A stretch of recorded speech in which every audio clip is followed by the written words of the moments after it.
Oke, jumpa lagi bersama saya Sandro Jabrik Wong ganteng santunya guys. Ya, apa kabarnya kalian semuanya? Semoga kalian sehat-sehat selalu ya.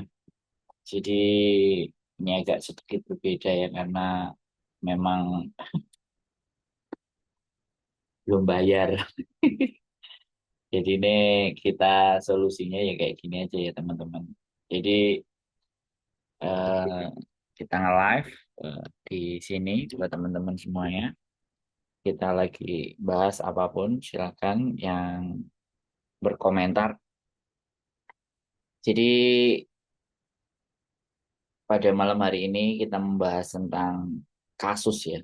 Kita membahas tentang berkasus di Hong Kong. Nah, ini begitu complicated ya teman-teman kalau kita itu mau berkasus di Hong Kong. Karena sekali lagi berkasus di Hong Kong itu tidak mudah dan tidak gampang. Tapi sebenarnya bisa kita lakukan gitu. Ya, kasusnya kan banyak banyak sekali sebenarnya. Kasus-kasus di Hong Kong itu bagaimana dan seperti apa itu sebenarnya banyak juga sih yang notabene-nya harus teman-teman itu bisa tahu kan, bahwa apa namanya berkasus di Hong Kong itu sebenarnya antara sederhana atau rumit atau mumet. Jadi itu yang kadang-kadang Mbak Mentari QQ hadir nyimak selamat malam. Di malam hari ini kita bahas tentang kasus. Kadang kasus-kasus yang kecil kan. Karena pada prinsipnya orang Hong Kong sendiri itu nggak suka kalau diajak berkasus ya teman-teman. Pada prinsipnya ya, sekali lagi saya bilang, pada prinsipnya orang Hong Kong itu kalau diajak berkasus itu juga malas. Karena kembali lagi kalau kita itu berkasus itu bikin ruwet, ya kan. Kasus itu membuat kita itu jadi mules. Jadi kasus itu lama. Di saat kita itu mau berkasus itu lama teman-teman. Jadi kasus dalam menyelesaikan sebuah persoalan itu cenderung lama. Sidangnya bisa berkali-kali sampai akhirnya diputuskan. Tapi kalau kasusnya kayak yang teman-teman, misalnya persoalan dan masalah dengan eh, misalnya gaji atau apa semuanya, atau annual leave, atau tidak diberikan tiket, atau apapun itu kalau kita ke labor itu udah bisa. Ya, tapi kalau kayak kemarin ya, Yana contohnya ya kan, kasus tentang pembantaian, jadi kasus penyiksaan. Nah, ini baru. Ini menyedot energi ya. Sekali lagi ini kalau saya pikir dan saya rasa majikannya itu psikopat lah. Atau apa ya majikannya ini agak lain gitu kan beda. Kalau normalnya orang Hong Kong itu sebenarnya kalau berkasus itu nggak mau ribet ya kan. Dan Hong Kong berani membayar uang karena ketika sudah ada rekod penjara itu akan lebih nggak enak. Mbak Iin, terima kasih selamat malam. Ya, sehat selalu. Nah, jadi bagi teman-teman dalam kasus ya, mau berkasus itu hukum Hong Kong ini berbeda ya teman-teman dengan hukum Indonesia. Ini saya juga masih absurd ya. Kita bicarakan di permukaan saja, jangan sampai mendalam ya kan.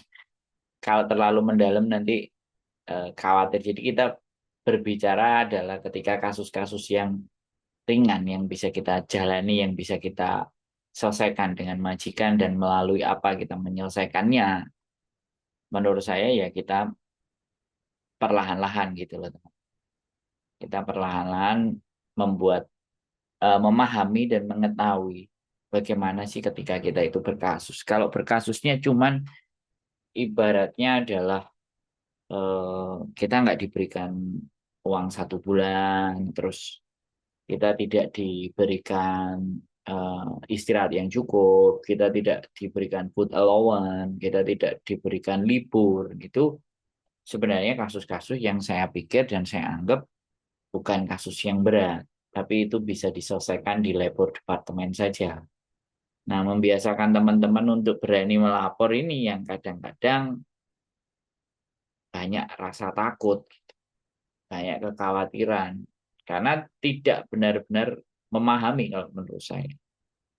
Jadi teman-teman ini tidak berani berkasus itu karena teman-teman ngerasa bahwa memahami tentang sebuah persoalan itu sulit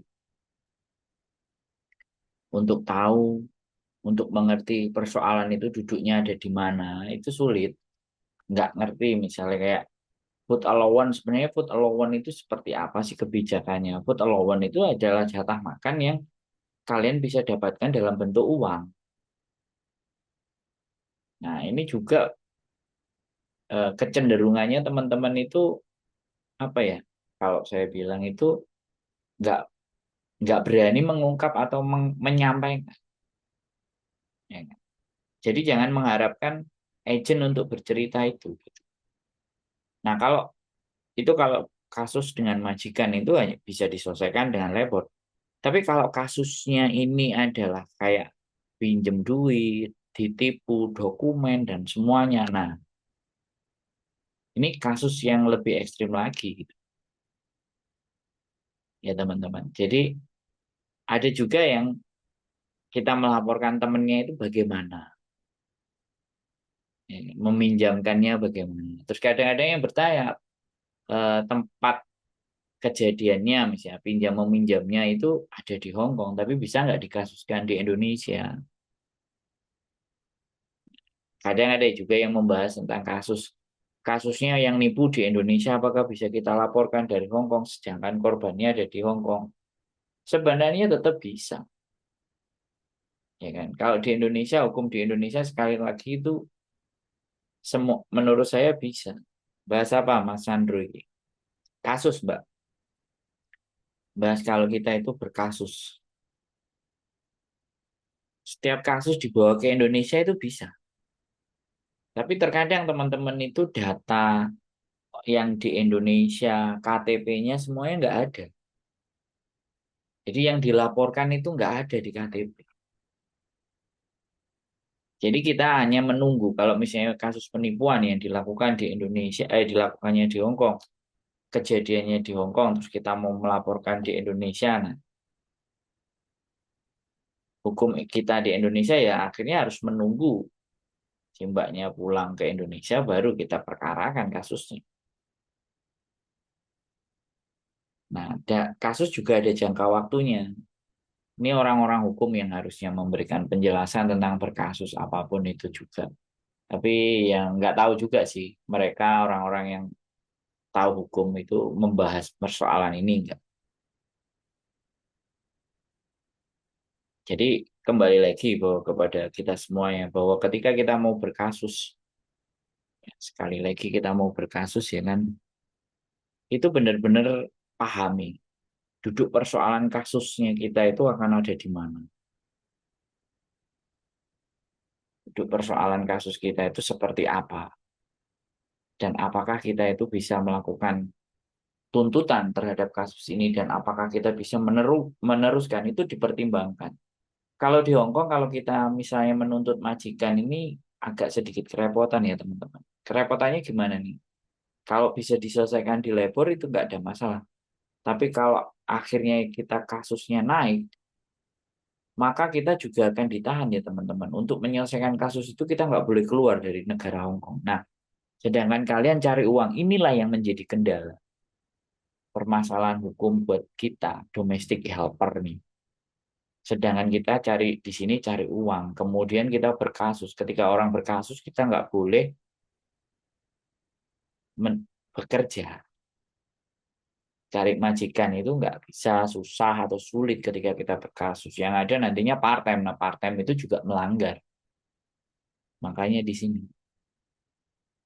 Makanya kasus-kasus besar kayak kemarin Erwiana yang kita nggak ngerti ya dalam perjalanannya dia harus ditampung di sini, dirawat di Indonesia, kemudian pas waktu sidang harus berangkat lagi ke Hong Kong ini kan situasi yang sangat tidak menguntungkan buat kita. Makanya disitulah pentingnya kita memahami tata aturan agar kita itu terhindar dan lebih banyaknya teman-teman itu menghindar dari perkasusan, permasalahan. Walaupun itu disakiti dengan majikan, walaupun itu sebenarnya majikannya yang totally wrong, yang salah. Kemarin ada yang kemarin ada yang datang juga ke rumah, 5 hari berturut-turut itu dimarahin. Orang kalau dimarahin itu kan psikisnya pasti agak sedikit ngeblank kan, terus akhirnya dia tidak tahan, dia nggak tahan atas sehari-hari dimarahin sampai 5 hari, akhirnya dia teriak, akhirnya dia bantah, ya kan. Pada saat dia bantah, ya sudah, Mbak Ririn, selamat pagi, ya. Akhirnya dia bantah, akhirnya dia ngomong keras sama majikan, terus akhirnya majikan bingung. Majikan telepon agent, kenapa sih anak ini kok sekarang udah mulai berani bantah? Itu loh orang Hongkong. Kalau kita diem-diem baik ya udah, dipikirnya nggak ada masalah. Tapi kalau kita sekali kita teriak, bengok, maka dia akan tahu, wah, nah gitu ya teman-teman. Jadi kembali lagi bahwa sebenarnya kita itu harus benar-benar bisa tahu dan benar-benar memahami seperti apa dan bagaimana. Bagaimana kalau kita itu sebenarnya ingin ingin eh, berkasus ya, ingin memperkarakan majikan. Ini sesuatu yang memang benar-benar harus dipikirkan. Dipikirkan benar-benar dan dipikirkan baik-baik. Karena tujuan teman-teman di sini kan mencari uang, bukan mencari kasus. Makanya ketika kalian mencari uang, ketika kalian itu juga datang ke Hong Kong, ya pahami, memahami segala bentuk tata aturannya. Kalau kita tidak memahami bahwa ketika kita kena persoalan, maka itu akan jadi masalah yang besar. Jadi begitu ya teman-teman, live-nya sebentar, menyapa kalian semuanya ya. Tetap semangat. Sekali lagi, keep stay tune my YouTube channel and see you next video. Bye-bye.